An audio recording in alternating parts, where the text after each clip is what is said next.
Up and down the West Coast, concern is growing tonight about liberal judges ordering the release of dangerous suspects and prisoners, and progressive officials unwilling to, well, prosecute crimes. Everybody today is talking about the violent crime, that he's not going after the violent crime. But what I want to point out is he's not going to go out what we call the broken windows crime. If you don't enforce those laws, do you understand what's going to happen to our communities of people who are already exploiting and loitering and taking advantage? The property values in Los Angeles are going to plummet. The streets are going to be out of control. No one's going to be safe. Let's talk about what's happening on the West Coast with KTTH radio talk show host in Seattle, Jason Rantz, and criminal defense attorney in Los Angeles, Brian Claypool. Welcome back to both of you, gentlemen. Thanks for having us. Hi, Shannon. Okay, so we're talking about the new LA County DA. The CBS LA Local reports it this way. Gascon told reporters he's taking the death penalty, quote, off the table and will seek to re-sentence inmates on death row to life in prison. They go on to say he's not going to file enhancements in gang charges, saying it undermines rehabilitation, exacerbates racial inequities, and unnecessarily crowds jails and prisons. Brian, I was reading some of the details of some of these cases where he's considering rolling back some of the sentencing. They're disgusting and they're terrible, and it broke my heart. And we can't even really get into all of them on the air. I think people would just be, their stomachs would be turned. So why would, Brian, a prosecutor decide to come in and say, not only am I not going to do things moving forward, prosecuting certain crimes, but I'm going to go back to some of these really hideous ones and maybe try to change their sentences? Is that what's happening? Well, Shannon, I will tell you this. This new district attorney this is the most catastrophic abuse of power I have ever seen in my entire lifetime. This new district attorney, he does not care about the victims of those who've been murdered. He does not care about the voters in Los Angeles County. He does not care about the jurors. He doesn't care about judges, Shannon. He just issued a directive yesterday. He's threatening judges now that if they don't go along with his program, he's going to preempt the judges that don't follow. And lastly, he has tossed under the bus law enforcement in Los Angeles County.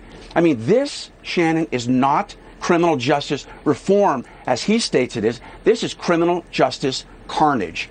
I represent the family of Anthony Avalos. You mentioned him. 9-year-old boy, tortured, Shannon, tortured, starved, murdered, sexually abused. His mom's boyfriend picked him up by the feet and would drop him on his head repeatedly.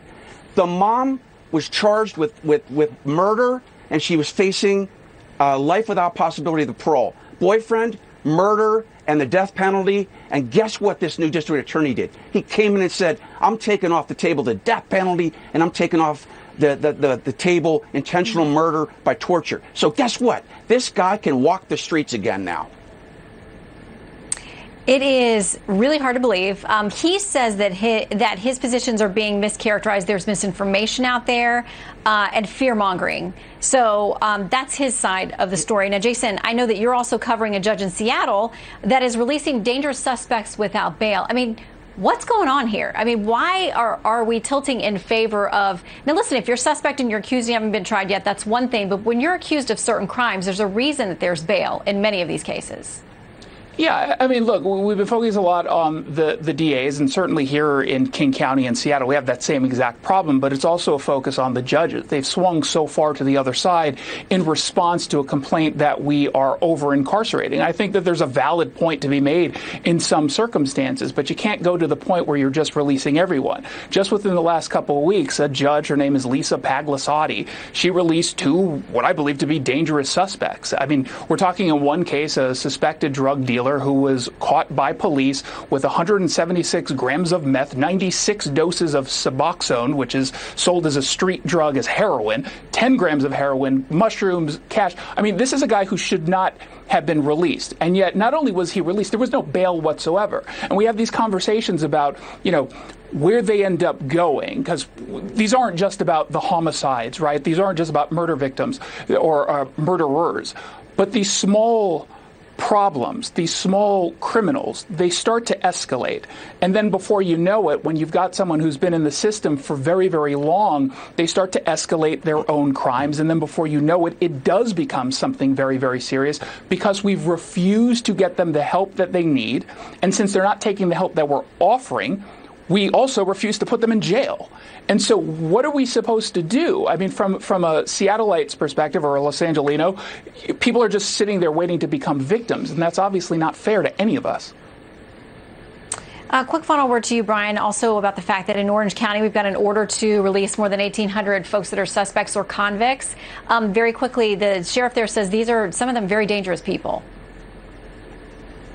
Yeah, Shannon, the judge made a big mistake there. The judge should have allowed the sheriff in Orange County to find a better way to house these inmates. Give you an example. They could have used some local hotels, temporarily house some of these inmates. You can't let killers out on the street because of...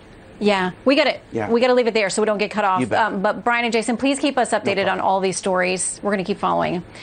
Okay, tonight, the government asking faith leaders to convince their flocks to get vaccinated. Should they be doing that? We dig in next.